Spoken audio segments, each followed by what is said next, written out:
राधे राधे, हरे कृष्णा। 2026 16 मई दिन शनिवार का दिन बेहद ही खास होने वाला है, क्योंकि इस दिन है सुहागनों का सबसे बड़ा मुख्य त्यौहार वट सावित्री का व्रत। ऐसे में गर्भवती महिलाओं को भी यह इच्छा होती है कि वह भी इस व्रत को धारण करें। क्या है इसकी विधि, आज हम इस वीडियो पर जानेंगे। पंचांग के अनुसार हर साल ज्येष्ठ मास के कृष्ण पक्ष की अमावस्या तिथि को वट सावित्री का व्रत किया जाता है, जिसे वट अमावस्या या फिर बड़मावस की अमावस्या भी कहा जाता है। इस दिन सुहागन महिलाएं 16 श्रृंगार कर वट सावित्री का व्रत रखती है। सावित्री ने भी सत्यवान की प्राणों की रक्षा के लिए इस व्रत को धारण किया था। इस दिन बरगद की पेड़ की पूजा करना बेहद ही शुभ माना जाता है। मान्यता है कि इस व्रत के प्रभाव से महिलाओं को अखंड सौभाग्य की प्राप्ति होती है और उसकी शादीशुदा जिंदगी सुखमय तरीके से बीतती है।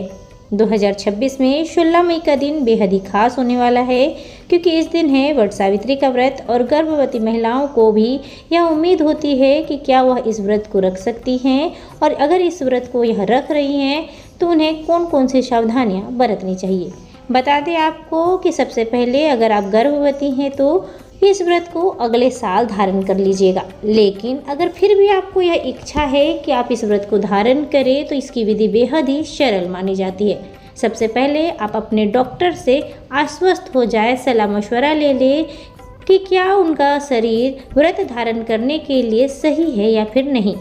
अगर डॉक्टर सलाह देते हैं तभी उनको व्रत धारण करना चाहिए। अगर उन्हें व्रत रखना ही है तो उन्हें कुछ बातों का आवश्यक रूप से ध्यान रखना चाहिए, जैसे कि उन्हें पूजा सुबह सुबह ही कर लेनी चाहिए, ताकि जल्दी पूजा होने के बाद वे अपने पति की पूजा कर सके और जल्द ही जल ग्रहण कर सके।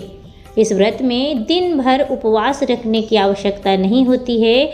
दिन भर कुछ न कुछ खाते पीते रहें, जैसे कि दूध, दही, छाछ, नारियल पानी, फल, फ्रूट, ड्राई फ्रूट्स इत्यादि। गर्भवती महिलाओं के मन में एक सवाल यह भी आता है कि क्या दवाइयों का सेवन कर सकते हैं। तो बता दें आपको कि आप सावित्री व्रत में दवाइयों का सेवन भी कर सकते हैं। दवाइयों को स्किप ना करें। बता दें आपको कि गर्भवती महिलाएं मायके या फिर ससुराल दोनों जगहों से ही इस व्रत को उठा सकती हैं। सावित्री व्रत की पूजा में परिक्रमा का भी बेहद खास महत्व होता है, इसलिए वट वृक्ष की 5, 7, 11 या फिर 108 परिक्रमा करने का विधान बताया गया है। लेकिन गर्भवती महिलाओं को अधिक परिक्रमा लगाने से चक्कर की समस्या आ सकती है, जी मछली हो सकती है या फिर उल्टी आ सकती है। इसलिए वट वृक्ष की कम से कम परिक्रमा करें।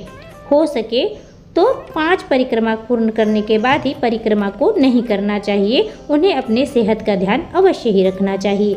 अगर पूजा में देर हो रही है तो वह फलहार या फिर शरबत पीकर भी पूजा कर सकती हैं और व्रत कथा को सुन सकती हैं। आई होप आपके लिए वीडियो इंफॉर्मेटिव रहा हो।